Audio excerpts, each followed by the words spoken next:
Okay, today we're going to do lesson 4.2, multiply decimals and whole numbers. Our objective today is investigate model multiplication of whole numbers and decimals. How can you use a model to multiply the whole number and a decimal? The giant tortoise moves very slowly. They can travel a distance of about 1/1700th mile in 1 hour. If it travels at the same speed, for how far could the tortoise move in 4 hours? 1/1700ths of a mile is not very far.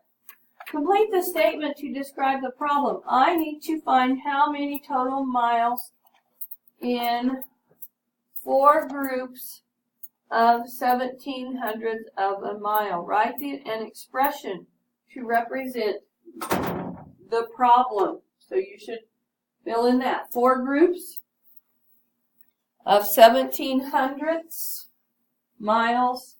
So 4 times 1/1700ths is your expression.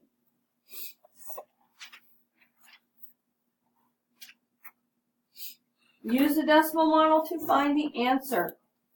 What does each small square in the decimal model represent? So this tiny square, what does that represent? 100. 100. You can write that in words or as a decimal. You could write it as a fraction, but it's better to keep things as decimals for today.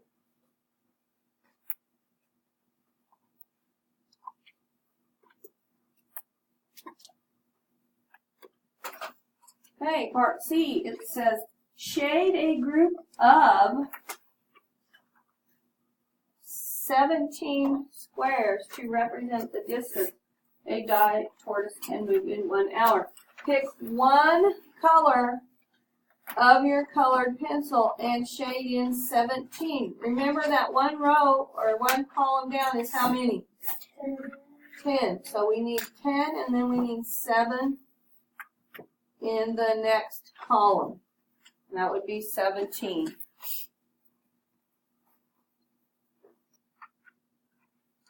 Okay, it says use a different color to shade each additional group of 17 squares until you have 4 groups of 17 squares. So now choose a different colored pencil and shade in 17. I'm going to do it like this. I have 10, 3, and how many do I need in this next column? 4. 4.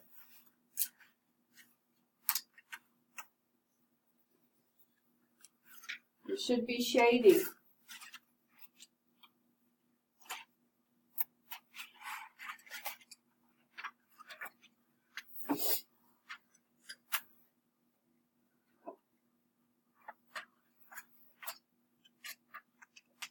Now I'm going to shade in here. I have 6 left in this column, and 10, and 1 more.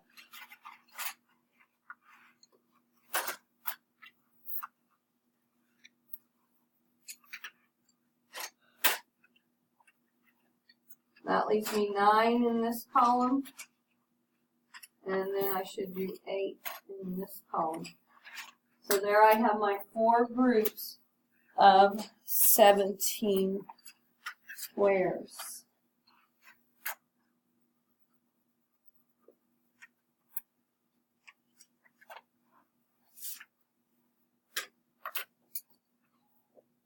Record the total number of squares shaded. How many full rows of squares, columns of squares do we have? 1, 2, 3, 4, 5, 6.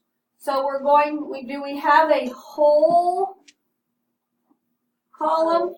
No. No. So we don't have a number in the ones place, but we have 6/10. And then how many hundredths do we have here?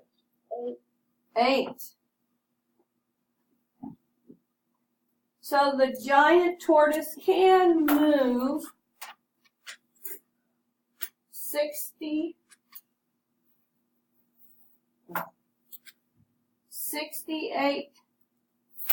hundredths mile in 4 hours, right?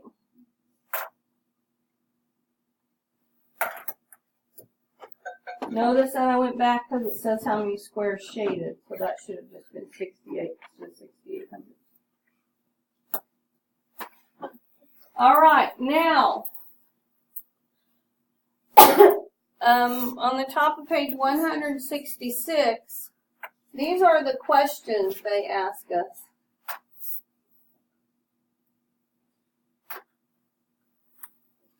It says, explain why you used only one decimal model to show the product. Why did I only have one square representing a 1 1?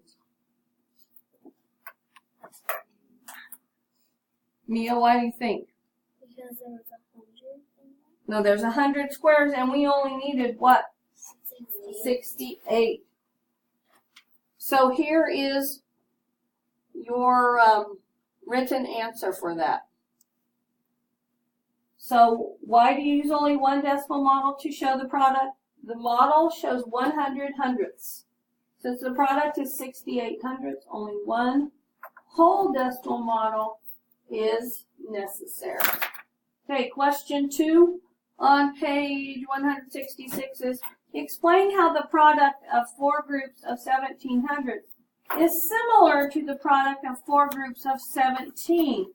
And how is it different? How are they going to be the same? First of all, when we get a product, what are we doing? We're multiplying. So how is the product of 4 groups of 17 hundredths the same as the product of 4 groups of 17? 1700 is the same number as 17. You still multiply with 2. Right, you still multiply 17 and 4. So your digits are going to be the same digits. What's going to be different about it? One's going to be a whole number and one's going to be a Half number. not a half number, but a number with a decimal in it. Okay, here is your written answer. So how they will be the same is both products will have the same digits because 4 times 17 is always going to be 68. But the decimal point will be in a different place. 4 times 17 is 68, the whole number. So if you were going to write that, you would not necessarily show your decimal. If you did, it would be after the 8. 4 times 17 hundredths would be 0 ones and 68 hundredths. So your decimal would be before the 6. For number 3 on page 166, it says compare the product of 17 hundredths and 4 with each of the factors. Which number has the greatest value? Explain how this is different than multiplying 2 whole numbers. So if we're looking at 17 and 4, and we want to compare those factors, which number has the greatest value? 17 hundredths or 4? 4. Very good. So how is it different than multiplying 2 whole numbers? What happens when you multiply? What if we multiply 4 times 17? What would we get? 68. So when you multiply 2 whole numbers, the product is the greatest value. So let's talk about that. So if I multiply 0 and 17 hundredths times 4, I got 68 hundredths, which is just part of 1, right? If I multiply 17 times 4, I get 68. What did we say the largest number was in this number sentence or expression? 4, right? We said it was 4.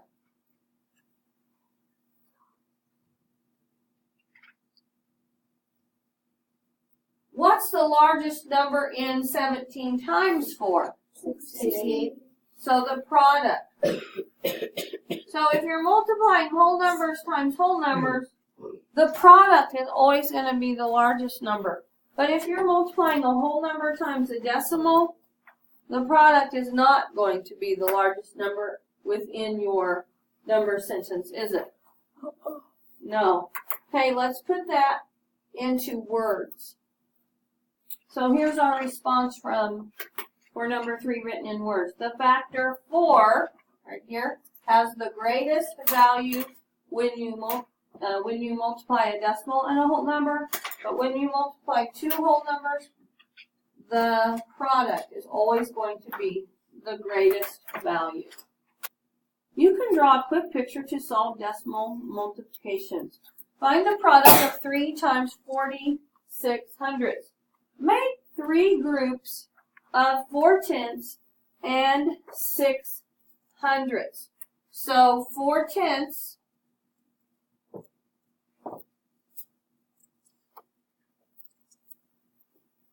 and we're going to make 3 groups of that in 6 hundredths.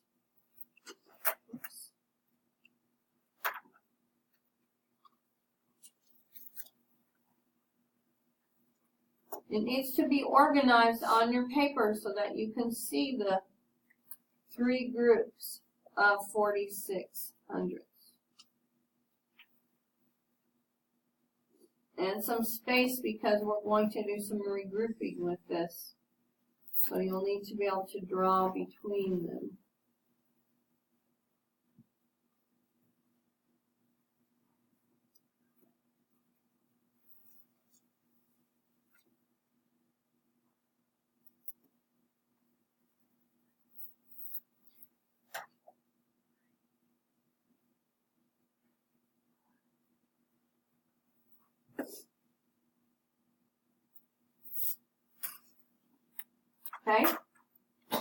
Okay, so we have our quick draw.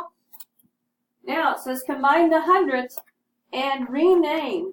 There are how many hundredths are there? 3 groups of 6 is what? 18. I will rename 18 10 hundredths as 1 tenth. So take your pencil and circle 10 of these.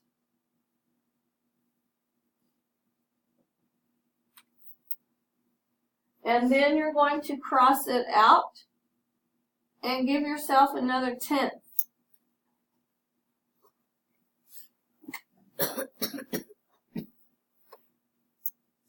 Combine the tenths and rename. There are how many tenths? We had 3 groups of 4. That was 12. Plus 1 more is 13. So we have 13 tenths. I will rename 10 tenths as 1. So 4, 4, 8, and I need 2 of these. I'm going to cross that out, and I'm going to rename that as a 1. Record the value shown by your completed quick picture. How many holes do we have? 1. We have 1. Don't forget your decimal point. How many tenths did we have left? 1, 2, 3. And how many hundredths? 2, 4, 6, 8. So 1 and 38 hundredths.